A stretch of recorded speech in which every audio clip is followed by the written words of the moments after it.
broke their halters and hobbles, and dashed wildly about. To add to the confusion at that moment, a cloud passed over the moon and threw the whole scene into deep obscurity. Blind with terror, which was probably increased by the din of their own mad flight, the galloping troop came on, and, with a sound like the continuous roar of thunder, that for an instant drowned the yell of dog and man, they burst upon the camp, trampling over packs and skins, and dried meat, etc., in their headlong speed, and overturning several of the smaller tents. In another moment they swept out upon the plain beyond, and were soon lost in the darkness of the night, while the yelping of dogs, as they vainly pursued them, mingled and gradually died away with the distant thunder of their retreat. This was a stampedo, one of the most extraordinary scenes that can be witnessed in the western wilderness. "Lend a hand, Henry," shouted Joe, who was struggling with a powerful horse. "What's come over your brains, man? This brute'll git off it if you don't look sharp."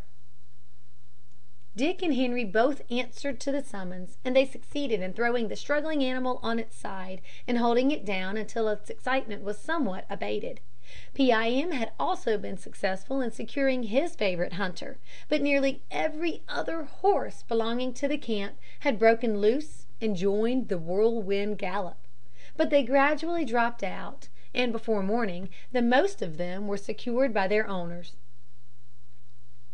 As there were at least 2,000 horses and an equal number of dogs in the part of the Indian camp which had thus been overrun by the wild mustangs, the turmoil, as may be imagined, was prodigious. Yet, strange to say, no accident of a serious nature occurred beyond the loss of several chargers.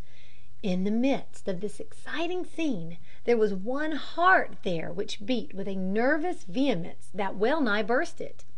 This was the heart of Dick Varley's horse, Charlie.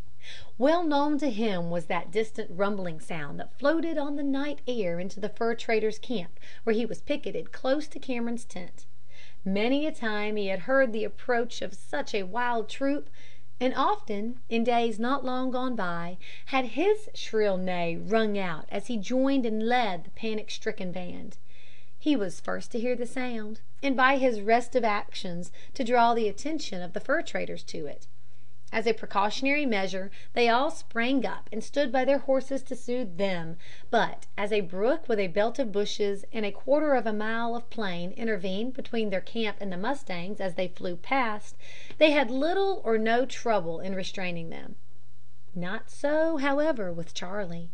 At the very moment that his master was congratulating himself on the supposed security of his position, he wrenched the halter from the hand of him who held it, burst through the barrier of felled trees that had been thrown round the camp, cleared the brook at a bound, and, with a wild, hilarious neigh, resumed his old place in the ranks of the free-born mustangs of the prairie. Little did Dick think, when the flood of horses swept past him, that his own good steed was there, rejoicing in his recovered liberty. But Crusoe knew it. Ay, the wind had borne down the information to his acute nose before the living storm burst upon the camp, and when Charlie rushed past with the long, tough halter trailing at his heels, Crusoe sprang to his side, seized the end of the halter with his teeth, and galloped off along with him. It was a long gallop and a tough one, but Crusoe held on, for it was a settled principle in his mind never to give in.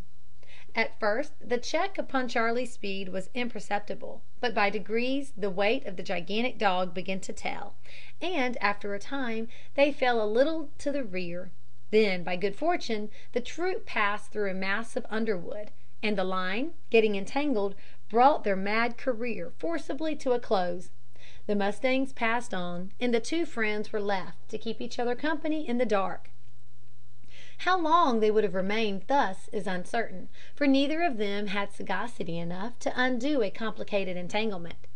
Fortunately, however, in his energetic tugs at the line, Crusoe's sharp teeth partially severed it, and a sudden start on the part of Charlie caused it to part.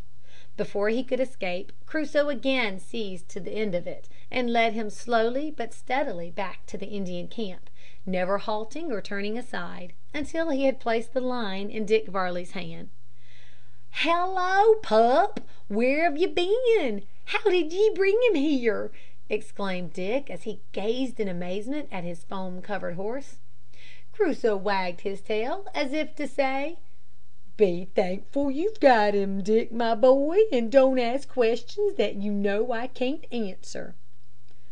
"He must have broke loose and jined the stampedo," remarked Joe, coming out of the chief's tent at the moment. "But tie him up, Dick, and come in, for we want to settle about starting tomorrow or the next day." Having fastened Charlie to a stake, and ordered Crusoe to watch him, Dick re-entered the tent where the council had reassembled, and where Pee-eye-em, having in the recent struggle split the blue surtout completely up to the collar, so that his backbone was visible throughout the greater part of its length, was holding forth in eloquent strains on the subject of peace in general, and peace with the Blackfeet, the ancient enemies of the Shirry-dikas, in particular. CHAPTER XXIV.